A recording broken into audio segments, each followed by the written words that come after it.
কোথায় হয়েছে? কেন হলো? কে মেরেছে ছুরিটা? হ্যাঁ, ঘুমাচ্ছিলাম। কি আমি তো ঘুমাচ্ছিলাম। তাহলে কোন অবস্থা? আপনার বউকে কে মারলো? আপনি মেরেছেন? পরে কে কে ছিলেন? দুজনই ছিল। কে কে? স্বামী স্ত্রী।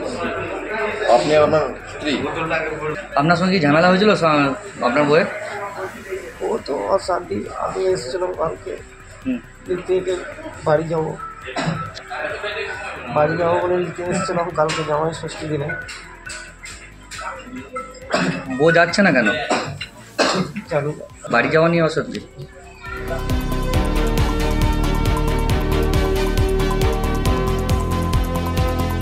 আটটা বাজে গেল, ভাত খেলাম ওটা, ভাত খেলে জমাই খেলে ভিডিও খেলে সবাই খেলাম আমরা।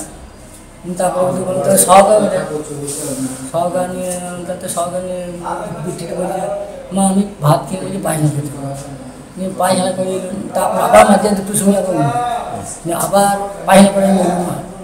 তারপরে জামাই বলছে মা শরীর খারাপ কত যাবে, তুমি ঘরকে চলে যাও। ঘরকে চলে এসো। ঘরকে এসে পরে আমরা চলে গেলাম, পরকে মা চলে গেল আর আমরা ঘরে তরকারিটা একদম ভাজি এই ব্যাপার। তারপর সকালবেলা দেখছি তখন একটা রক্তচাপ তার ভাষা। এই সকালবেলা দুটি দেখছি তখন দুজনাতে পড়ে রয়েছে। দুজনাতে পড়ে রয়েছে মানে শুয়ে রয়েছে দুজনাতে, আমরা তো শুনলাম ওনার স্ত্রী মারা গিয়েছে। হ্যাঁ মারা গেছে। কি করে মারা গেছে? মারা গেছে চাকুতে গেছে না কিসে করেছে আমরা তো তখন দেখিনি। আমরা তাদেরকে যখন বেঁচে যেতে গলায় নাকি চাকু চালানো হয়েছে শুনলাম। হ্যাঁ চাকু মাকু নিশ্চয়ই আমরা সব দেখি নাই। আমরা যখন এই যে বেঁচে যখন বলছি অনেকে হাসপাতালে ভর্তি করে গিয়ে আমরা তাদেরকে হাসপাতালে নিয়ে চলে যাই।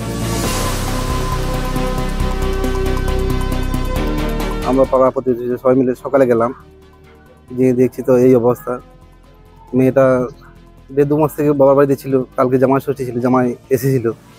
তারপরে রাত্রে ওরা স্বামী স্ত্রী একটা বাড়িতে শুয়ে থাকে, বাবা মা পাশের বাড়িতে থাকে, আর একটা ভাই আছে ও একটা পাশের বাড়িতে থাকে।